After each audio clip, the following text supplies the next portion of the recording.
Aotearoa, New Zealand. The best country in the world to raise children. Open spaces, a clean green environment, and a strong sense of identity and whānau. We're optimists. We love life and we stand up for what we know is right. We'll go into bat for the little guys and we'll muck in to ensure everyone gets a fair go. As Kiwis, we like to be proud of our points of difference, our diverse and unique cultures, our acceptance of people from all walks of life. We have a strong sense of justice, yet we get along with anyone and everyone, and we don't get hung up on issues of class, race or religion. We live and let live, and we celebrate the diversity we have in this immigrant land. That's who we are. That's our identity.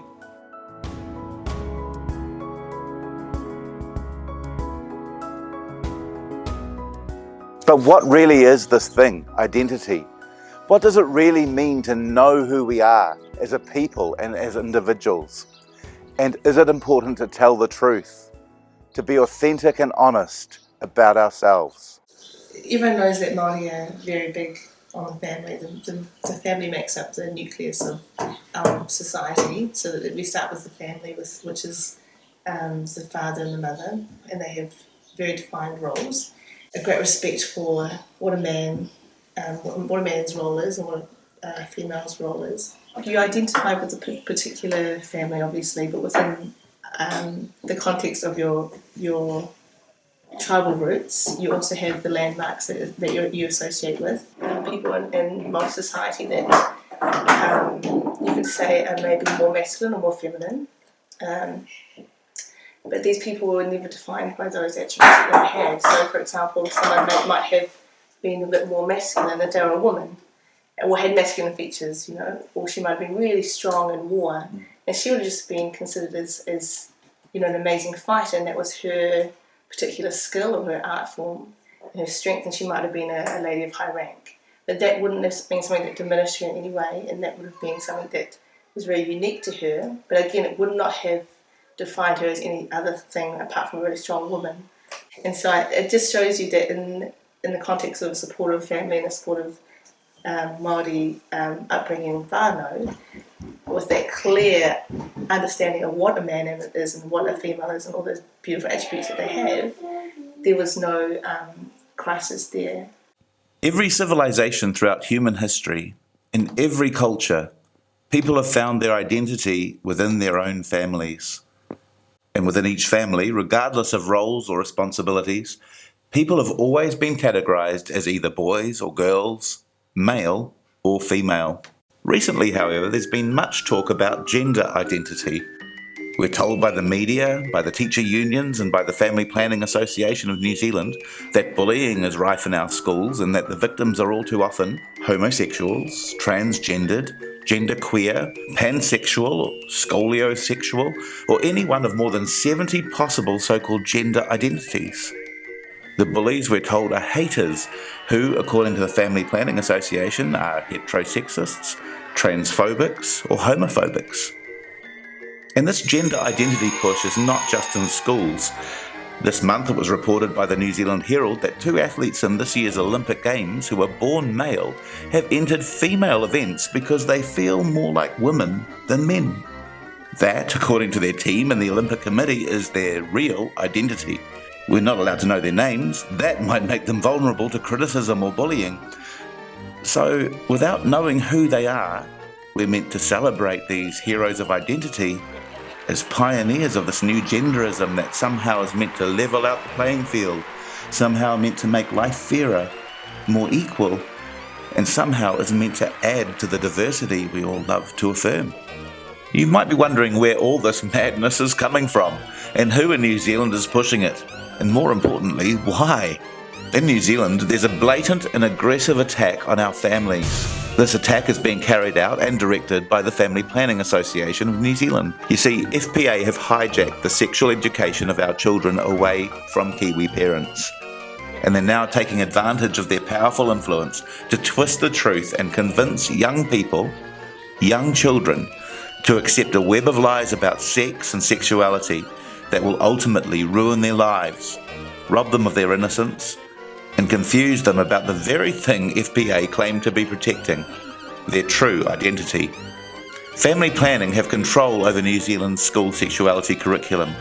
Their 2007 directive to schools and curriculum writers, entitled Affirming Diversity, an educational resource on sexual orientation and gender identity, has heavily influenced the 2015 New Zealand Curriculum Statement on Sexuality Education.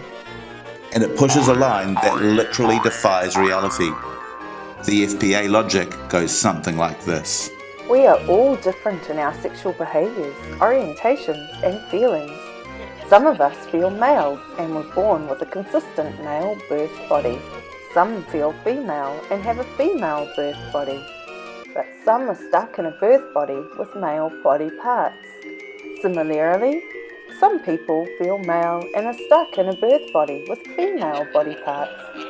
Some have embarked on surgery to replace the wrong body they were born with. Some are halfway through that process, and some have yet to decide if surgery is best for them. As well as this, others have male and female DNA and are either happy or unhappy with the body they have or want or imagine themselves to be more comfortable in. On top of that, some are attracted to men, some to women, some to transgendered people, and some exclusively to bigendered or genderqueer people, or no one at all. And that's all fine too. According to the FPA, each of these variations and permutations is a new and valid gender. FPA insist that it's vitally important that all school students are taught right from year one that they need to identify with one of these variations and that the one they select defines their true identity. It's who they really are. FPA goes on to demand in bold print in their resource that when working with transgendered people, it's important to remember to use the pronouns and gender terms appropriate to their gender identity and not their birth sex. In other words, this whole diversity of sexuality doesn't have anything to do with the reality of people's bodies, nor does it have any reference to their families, to relationships, or love. It simply depends on how you feel. And get this, you can't even choose how you feel, you've no control over that at all. FPA stresses the need for this to be taught as compulsory to our children in every one of their first 10 years at school. According to them, if we don't teach this to every child between 5 and 14, homosexuals, transgendered pre-adolescents, and children with a whole host of sexual behaviours and preferences may suffer discrimination from haters who are scared of diversity. But there's something very wrong with all of this. Now, let me be clear, none of us want hate in our schools and no one wants to see anyone bullied or mocked regardless of their point of view. But this thinking on affirming so-called sexuality diversity is deeply flawed and downright dangerous to our young children. So dangerous, in fact, that in March this year, the American College of Pediatricians called on parents to resist and reject all policies that condition children to accept as normal a life of physical or surgical impersonation of the opposite sex. Leading doctors and professors from the college released these key scientific and clinical facts. The scientific truth is this.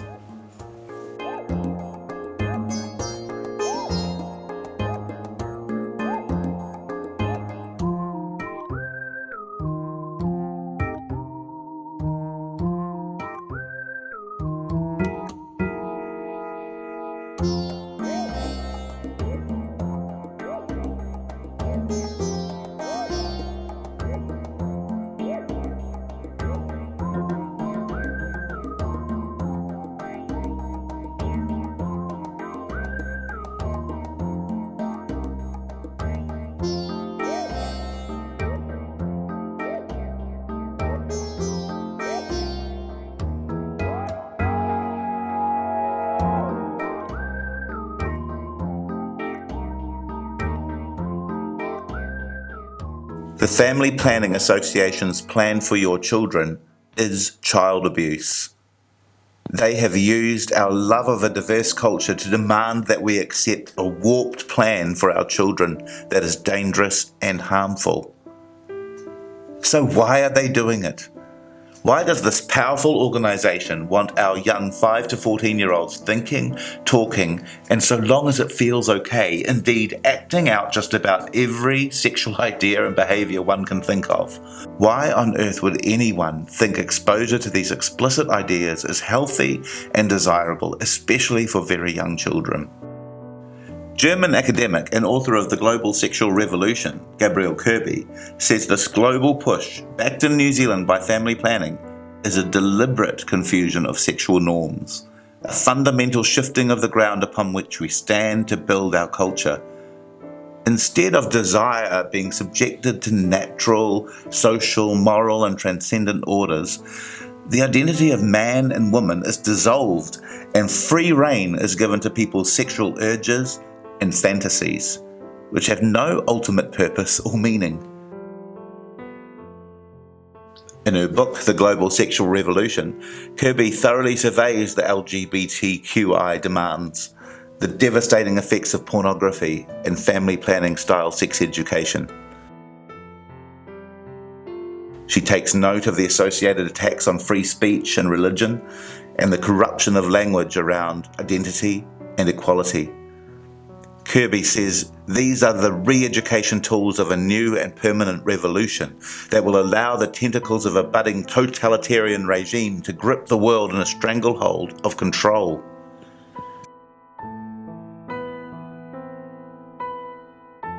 You see, when a generation stops defining their identity in terms of their families, their traditions, and the truth about their bodies and capabilities, and become distracted and drawn ever deeper into the fantasies of their own base urges and attractions, they become increasingly isolated. They lose the ability and in the end the will to forge strong families of their own and will be left with nothing to fight for. How vulnerable such a generation would be to being controlled, directed and dominated. How easy it would be for them to be taken advantage of. This is happening now to your children, and pretty soon it will become incredibly difficult to stop. You see, anyone, parents, teachers, politicians, pastors, who dares to proclaim that the emperor has no clothes will be labelled a hater and a bigot and told that they have no rights to speak, to trade, or to participate unless they toe the line and accept this new speak of genderism. At the very least, this family planning agenda delivers to our children the completely wrong messages parents simply do not want.